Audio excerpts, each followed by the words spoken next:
anymore. Eren! You're breaking my heart. You're going down a path I can't follow. You were my brother! I loved you!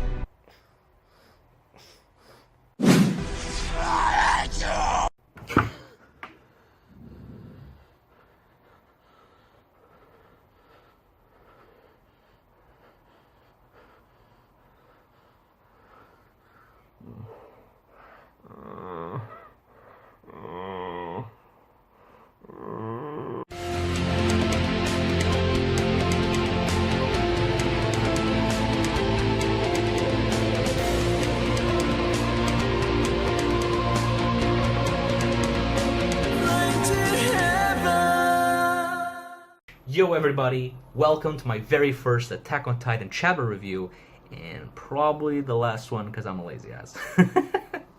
Anyway, let's just talk about this. Chapter 112.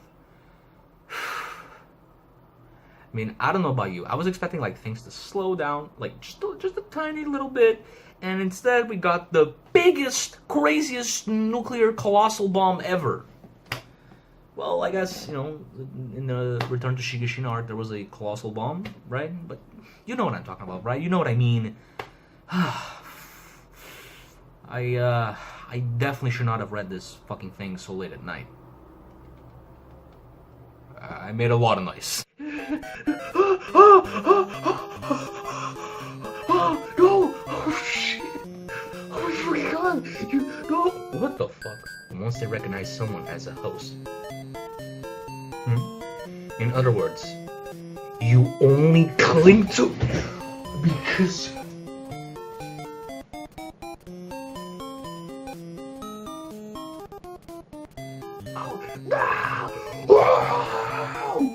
Mikasa, I've always hated you.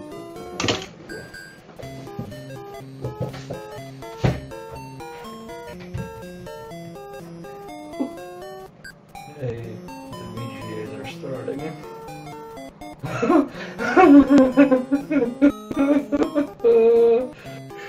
There's still so much left. Oh no, Eren, you're breaking my fucking heart, bro.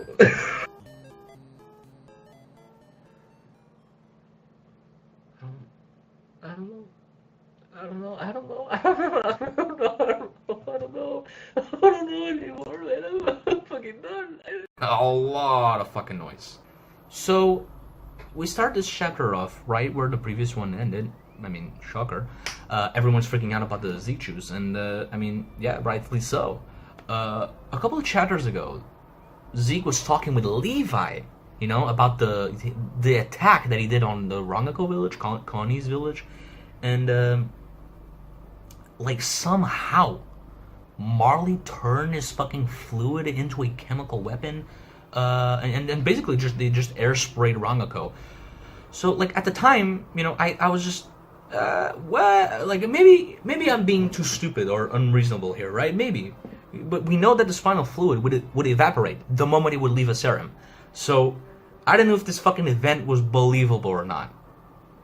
But I know that we are, you know, dealing with fucking magic science here, so I guess anything could happen. Maybe Zeke's juice is, you know, extra super special instead of, you know, just being regular old special. But what this chapter does is call out an aspect of that flashback, and it's the fact that people would freeze up the moments they came in contact with the fluid. Something that is more than likely now a lie, just considering the amount of people that have been drinking the wine and just chilling for months. But there was those guys in chapter 92, the alien prisoners on the plane that were just thrown off. Like there was like a guy drooling. Like they didn't look like they were chilling, right? They looked like they were just fucking mindless or something. So I don't know what's the difference, right? Oh, and another little thing, and it's probably just a translation problem. I'm not sure though. But Coney specifically mentions that he says something along the lines of that people would freeze up if they drink the fluid that's what happened in Rangako. But according to Zeke, there was no drinking in Rangako, and the version of that story that we saw all those chapters ago was the version that Zeke told all the Waldians, at least according to Levi. So I don't know how Conan got that idea from. I'm kind of confused there. But again, might be nothing. Anyway, Niccolo apparently was not working with the Yeagerists and didn't actually have proof that the wine was being poisoned. But Yelena made him serve it to high-ranking officers, and just sure enough, like any fucking smart human being, you just did the math, connected the dots, and just came to the conclusion that this fucking wine was not fucking normal. Still, he was a cool dude. Besides, almost killing a child, which he felt bad about that, and he just, tried to save our heroes by not giving them the wine. So, I don't know about you, but that's a fucking thumbs up for me. After that, we basically go into quarantine mode. Everyone's just freaking out, and I mean, it makes sense. We're dealing with the, I don't know what you call it, a biological weapon, chemical weapon. I don't know what's the difference, but just we're dealing with crazy shit. So don't touch nothing. Don't touch your mouth. Don't do anything, and throw the kid to the kitchen sink. Because that makes sense, right? That's what you do. Unfortunately, Falco's staff will have to wait, because they are ambushed by the Yeagerists, and they want to know where Zeke is. Okay, yeah. No, okay, no, okay. Like, how in the blue fuck are these guys here? We know that this fucking guy, Greer or whatever, like, he brought them here, but I don't know how. How did you do that? Do you have phones? Do they have phones now in Paradis or something? Did I miss that fucking chapter? Is that a thing that happened? Like, it didn't look like they were close to the restaurant, let alone a fucking city. Like, it looked like they were going to the fucking Astoria's farm or whatever. But apparently, they were close enough for Greer to somehow get in contact with them and just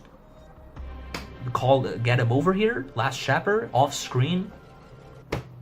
Is it Pavs? It's probably Pavs. Speaking of Greer, though, it's funny how in chapter 108, like, the chapter where the wine first showed up and everyone was freaking out about it, Greer looked relatively normal, at least compared to fucking Niccolo, who looked like a goddamn fucking crazy ass villain ready to poison people. Okay, and it turned out the other way around. To be fair, Isayama definitely did that panel intentionally creepy. So, what the fuck does this guy mean when he says that Niccolo's getting too close to Eldians? Do you know where you are, bro? Do you know who you're working with? Let me tell you who you're working with. You're working with a radical Eldian group that wants to bring back the Eldian Empire. Like, make Eldia great again. At least that's what Flock fucking thinks, but still, I don't think that's. It's such a weird line. You have this fucking guy, this apparently racist guy, just say this shit in front of all the Eldians. If I was, a Yeagerist Eldian, I would be very suspicious of Yelena and her fucking crew. That's all that I'm fucking saying. So that was the Greer section of the video. I hope you enjoyed it, but there's a whole lot more to this video, so stick around, you might enjoy even more. For now, let's talk about Flock. What the fuck is going on with this guy? What does Flock want exactly? I thought he wanted to bring the devil back, and later on restore the Eldian Empire. And you could argue, like, all of this was just a way for him to feel better about his fucking guilt, because he, doesn't understand how he survived the suicide charge in the RTS arc. But now he's just talking about making the military police look more stupid. What the fuck is this hatred? Where is it coming from? I don't get it. Is it simply just because those guys are ready to discard Eren and feed him to someone else? Is that it? I don't know. Anyway, fuck that shit. Look at his funny ass face. Well, that's a fucking meme right there. And the biggest shocker of this chapter is the fact that Flock and the Yeager faction knew about the wine and knew that was bad. Yeah, it was obvious. So that was the easy part of the chapter. it's gonna get a lot worse from here on out, okay? So while all of this bullshit is going on, Armin, Mikasa, and Gabby are having a nice little chat. Gabby doesn't understand why Mikasa protected her from Kaya's surprise attack from last chapter, which was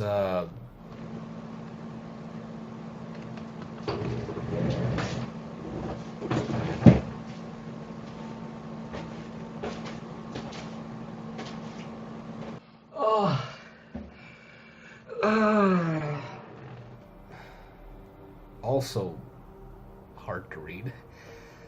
And Mikasa says there's no reason in particular. This is a fine scene and all, but fucking some people, okay, have been pointing out some shit, and I think it's really fucked up, okay? So, but for now, let's just leave it. But remember that this specifically, like, this specific exchange happened, okay? I'll come back to it. I promise, I will. For now, just remember that. I'll come back to it, alright? Okay.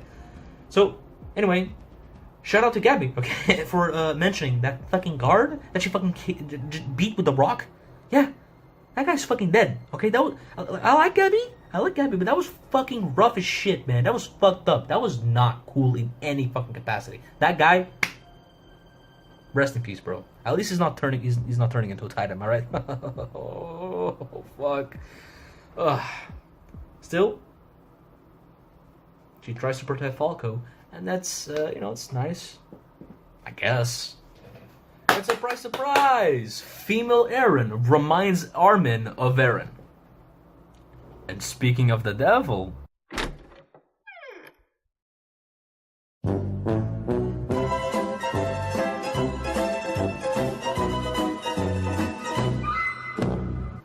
Man, I gotta say, I fucking love how a bloody hand just became the equivalent of a gun in this franchise.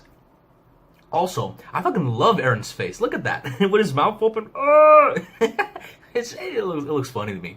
Anyway, the founding Chad here apparently wants to talk to Armin and Mikasa in a quiet setting so they can settle Eldia's problems without conflict.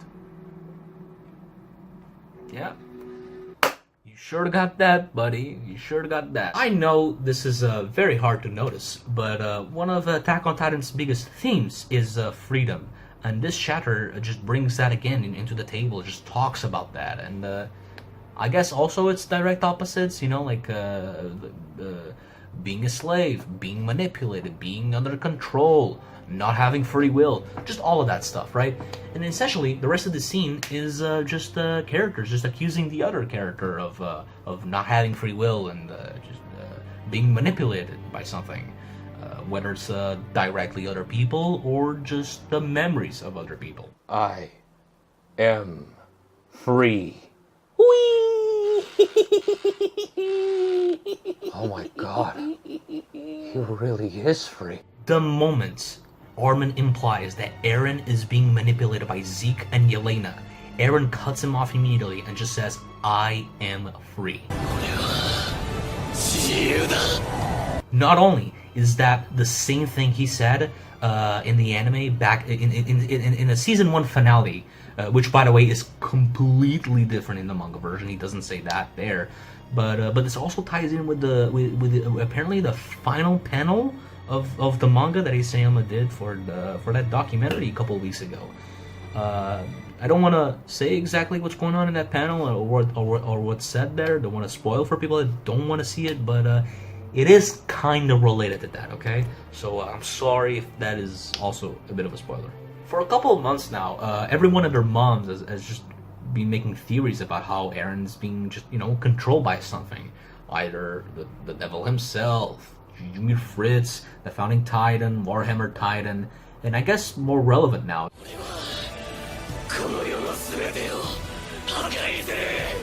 the Attack Titan. But ironically, here we have Eren, of all fucking people, coming here and accusing Armin of being manipulated by Bertolt's memories, claiming that he's, just became infatuated with Annie, which it's honestly, it's true.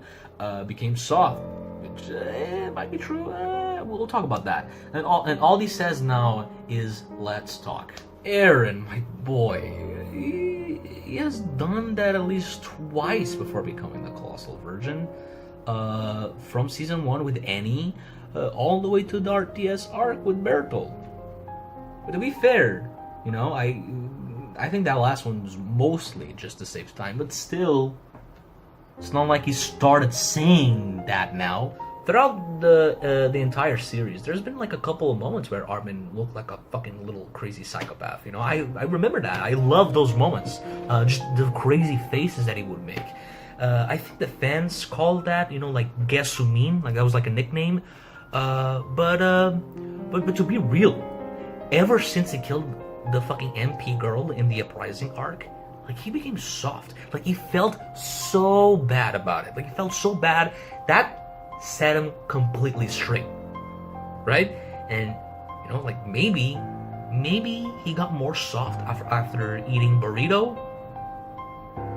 but we have not seen fucking Gesumin for a long time now. So you know, I don't know about that, Eren. Anyway, let's shit on Mikasa now. According to Eren, the Marleyan scientists actually don't know shit, and it was the aliens that created the Hackerman freakazoids. I guess this also implies that all those fucking different types of serums that we saw in the Uprising arc was a result of Eldian experiments. Now, apparently, the Hackermans were specifically designed to protect Eldia's king, which most of the times it was the fucking founding titan. They can use the power of the Titans to heighten their physical abilities while also still maintaining their human form, and are given the experience in battle accumulated by other Hackermen through paths, of course. Eren claims that Mikasa tricked herself into thinking that Eren was the host she was designed to protect. But the thing is, Eren did exactly, you know, eventually become that. He became the founding Titan.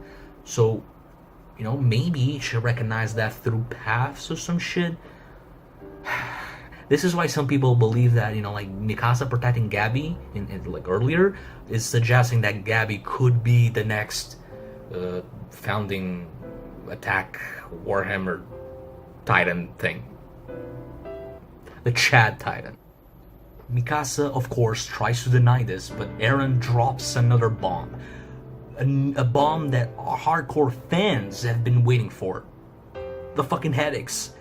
I mean, for years, fans have been speculating what the fuck that was, and here we are, finally. It's been, you know, like 10 years now. It's been a long time.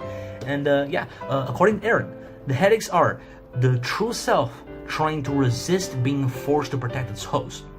Okay, that's nice and all, but I remember at least 2 occasions where she had the headaches and Eren was not in any immediate danger. One of them was like in chapter 2, you know, like right after Carla was eaten and Hannes grabbed them, they were running away and then they stopped. It was that scene, like she puts a hand, you know, she has a headache and she's like, this again, that's what she says, yeah. But more importantly, the RTS arc, you know, when Mikasa, you know, finally, you know, sees Armin's fucking toasty ass body, she's just, you know, she doesn't. I don't think she says anything, but yeah, she's not having a good time. But again, most times it is because Eren is in danger and needs some protecting. But because of these 2 occasions, I don't know, man. I don't fucking know. Anyway, because of this mind control bullshit, Eren claims that the real Mikasa died in that mountain hut, and what we have now is a slave, which is something Eren apparently hates. Anyone who isn't free.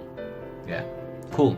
There's some fucking hate against cattle, which is completely unjustified. I mean, unlike Eren and what some of his fucking fans would say, cows have actually done nothing wrong.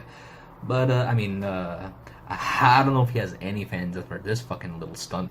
And if you thought Eren was not shitting on Mikasa enough, we end on incredibly sweet "I've always hated you," which is, you know, about the most hurtful thing that you can say to anyone, especially the person that loves you.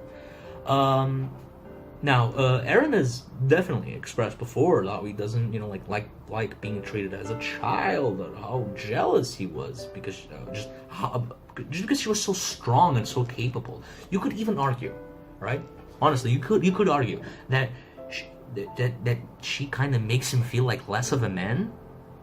But by the end of season 3, part 1, he was done. He was past that. He's moved on. He was like, he apologized, and because he was special, he was born into this world, That conversation that he had with Keith Shadis, fucking set him straight.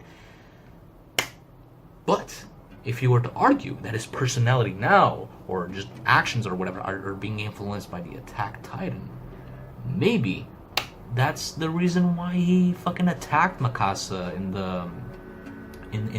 the Battle of Trust, like when they were trying to seal the wall and Eren was like turned into a Titan and punched her. Maybe. Either way, Eren Mika fans are on suicide watch right now, and I might fucking join them anytime soon. I remember there was this YouTuber that for some reason I just had her videos being recommended to me. She was a massive Eren Mika fan. I think her name was Eren Mika Heaven or something, and I have no idea. I have no idea why her videos were being recommended to me. I mean, I'm not a fan of the pairing at all, but I watched some of her vids, and I just fucking hope. I hope that she's okay. I'm not okay, and Mikasa isn't either. All that she has to say is which it's kind of funny when you try to say out loud. So you should try it. Have a giggle because you'll need it. Unlike Mikasa, though, Armin has a little bit more to say, and that includes trying to punch Eren. And we even get a new crazy Armin face, which is fucking great, honestly. But unfortunately, Mikasa stops this from happening, even though it's against her will. Now, I can't exactly deny this, right? She even looks completely shocked by what she's done. But I also can't forget everything else I know about the Hackermen. They were prosecuted for disobeying the king, so, even if they have some uncontrollable impulse, they do have the free will to try and disobey it. Fucking Kenny himself has tried to kill the king once. He had the intent to do that. Levi beat the shit out of Eren. And Mikasa herself has punched Eren. In the anime-only scene, but still, that's something. Let me just read a little piece of an interview that Isayama did a couple of years ago, okay? Regarding Mikasa and Levi's Hackerman family mystery, we're also receiving more clarity. Can we say that Mikasa, Levi, and Kenny are all part of the same Hackerman bloodline? And then Isayama's like, they're all part of the same Hackerman bloodline. However, their reasons for protecting their respective counterparts don't have anything to do with the bloodline itself. It's just their nature. Within the story, Mikasa and Levi almost have the guardian knight-like roles, right? That's because they encountered the existence of a boss-like individual. And the desire to work for that person is very in line with their personalities. There's a lot of similarities between our Hackermen, but there's also a lot of differences. Eren claims that they were designed to protect the king. Kenny has tried to kill the king. And Levi's counterpart has no relation to any kings. Not through royal blood, nor through fucking past as a shiver or whatever. So, Hackermans can get attached to someone who is not a king. And it just has to be a boss. And assuming Erwin is Levi's Eren, terrible sentence, I know, then we must not forget that Levi let Erwin die. Willingly. Intentionally. Now that's some fucking free will right there. But the big difference is that Mikasa is the only one that we have seen activating their powers. Everyone else has unlocked theirs before, off screen. And met their counterpart later. Maybe there's a bigger attachment for Mikasa because her counterpart Eren is also her trigger or reason to activate her powers. you know, unlike Erwin and Uri. So like maybe Levi and Kenny had like other individuals that made them trigger the powers. And they would have gotten as attached to them as Mikasa is to Eren. But they died, so now they're, you know, free or something. There's probably a lot more to this, and Eren is just not completely right. I don't know if he's lying. He's probably lying. He's definitely lying when he's saying shit like "I hate Mikasa." But in this specific instance, I don't know if he's lying or he simply doesn't know more. Either way, even though Mikasa stopped Armin the first time, she didn't the second time, and Eren finally gets a much-deserved punch in the fucking face. He then says, So, Armin, we've never fought before, huh? Know why that is? and you know, maybe you know, crazy, but maybe it's because we're friends and you don't really fight your friends. It's 'cause there's no way you could even put up a fight against me. Yeah, okay, yeah, you're just a fucking dick, aren't you? But Armin throws in the biggest "you didn't win" ever, just by saying, who's the real slave to a piece of shit? Who's the piece of shit? Most likely Zeke. Most likely Zeke, just by what Levi says later in the chapter. But you know, it could be Grisha or any other fucking person or memory or ideology that's just floating around his fucking brain. It's good to see that this actually gets to Eren. Finally shows some actual emotion. Eren. It's changed. I mean, obviously, but like even compared to Hobo Eren in the Marley arc, like he wasn't this much of a dick to freaking Reiner, you know, an enemy, a guy that basically destroyed everything that he loved. He's so cold now, so like ruthless, mean. He's a mean dude. I can tell what the hell he's thinking with his fucking blank emotionless ass face. It isn't giving anything away.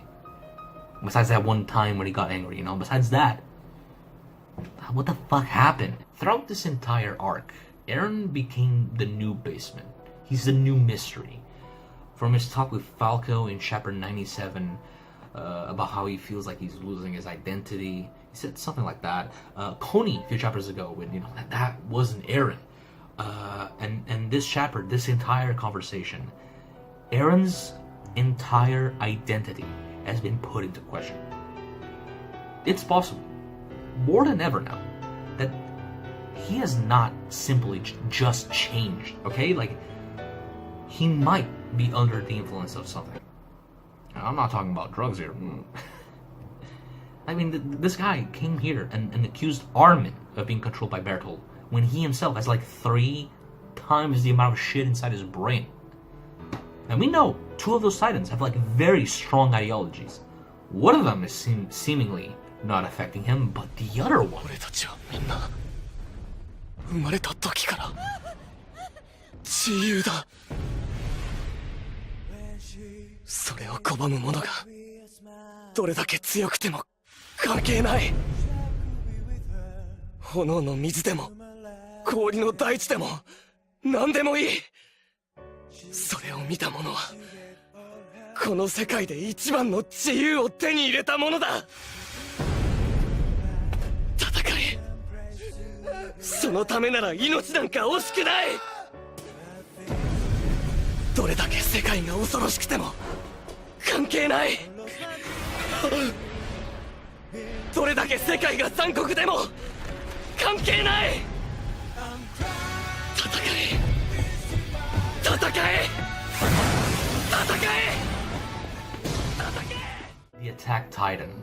The Titan that seeks and fights for freedom. And Eren Yeager, the boy who wanted to see the outside world and, well, he wanted to be free. Long before he had any fucking Titans inside of him. Maybe, you know, like the Titan paths or whatever influence his personality or something. But the difference now is that Eren claims that he hates slaves. He used to hate the people that would take away the freedom from others, not the people that like freedom themselves. I mean, that would include him. He doesn't act like himself. He doesn't even look like himself. honestly, the art in this chapter with him was a little iffy. Like Eren, there's like panels where he looks like a goddamn weird ass alien. Maybe it's the haircut, I don't know. Like usually I think he's like really hot, you know. I might be turning gay just because of him, but in this chapter, I was like, what? Maybe it's on purpose, you know. Like it's like poetry. It rhymes.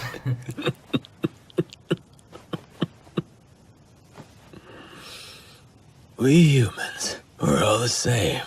Every last one of us. For some it's drinking. For some it's women. For some even religion. Family, the king, dreams, children, power. All of us had to spend our lives drunk on something. Else we'd have no cause to keep pushing on. Everyone was a slave to something. Even him.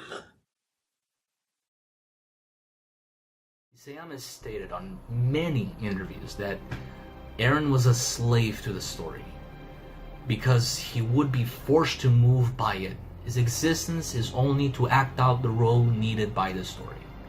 I get what he's saying, but you could kind of argue that almost every character ever is like that.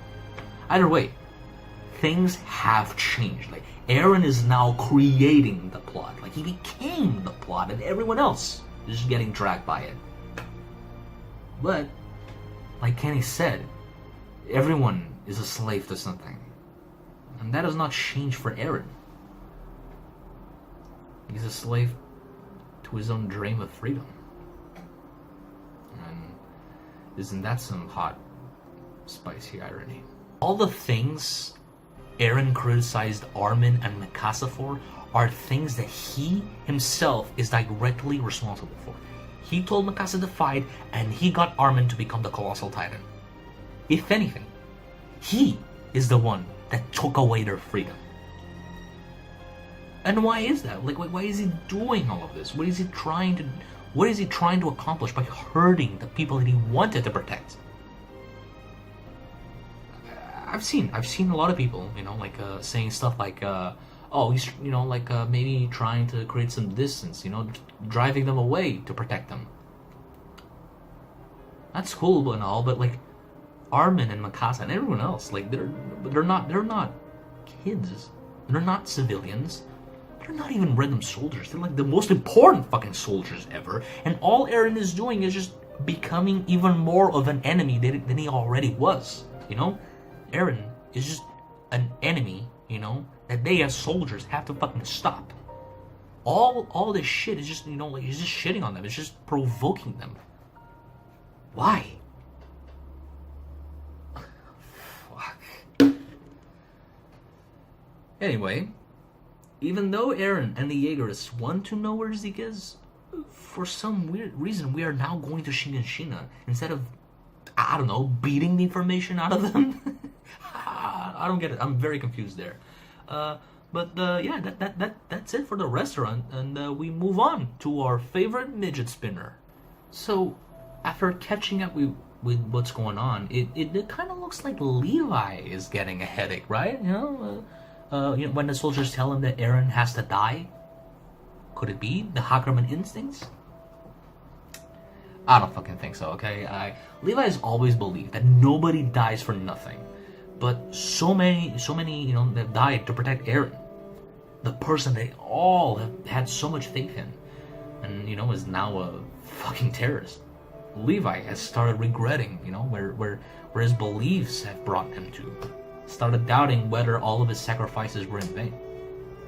He desperately wants to give all those sacrifices some meaning.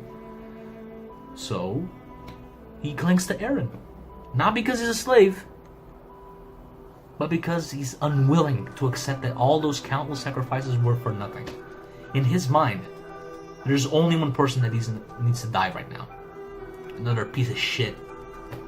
Which is the second time in one chapter that Zeke is called this. And he fucking deserves it. Levi's plan is actually really good. So good in the fact that it actually makes me wonder why the fuck they didn't do this sooner. Because they could. The moment that they arrived from Liberia to the Paratus, Yelena gave Commander Pixies the fucking serums, right?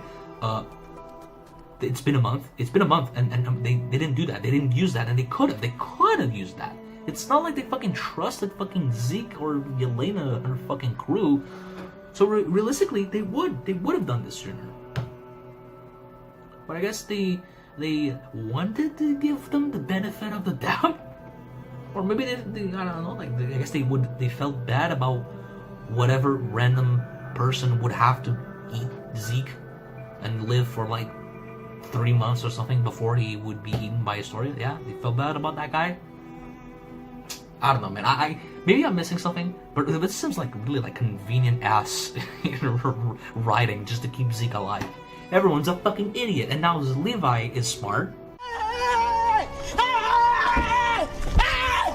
Why are you running? Why are you running?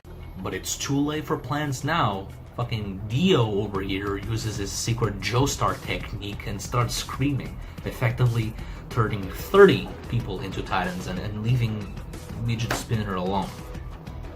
Without his fucking blades. Ooh. Levi's fucked.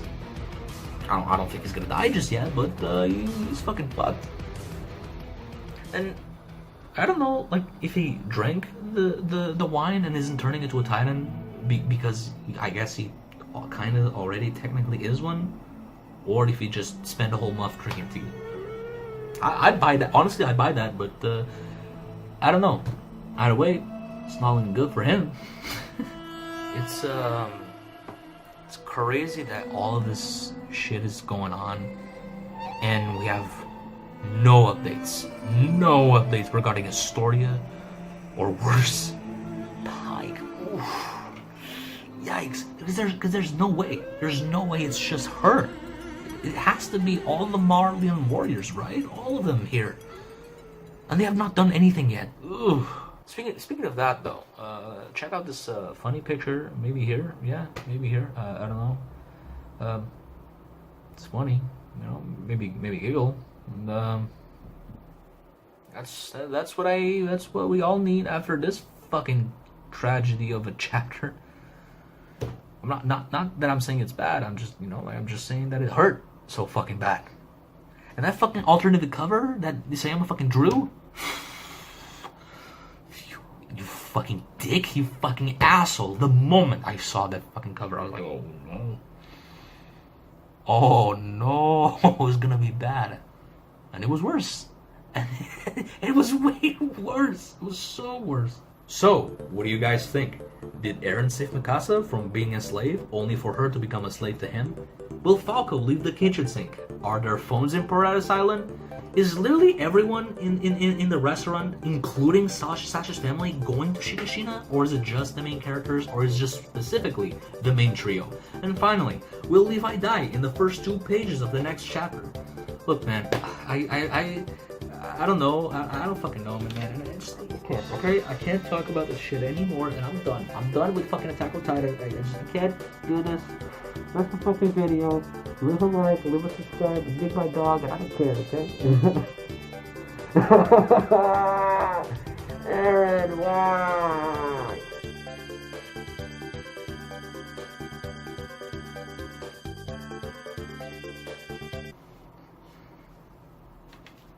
Is that funny?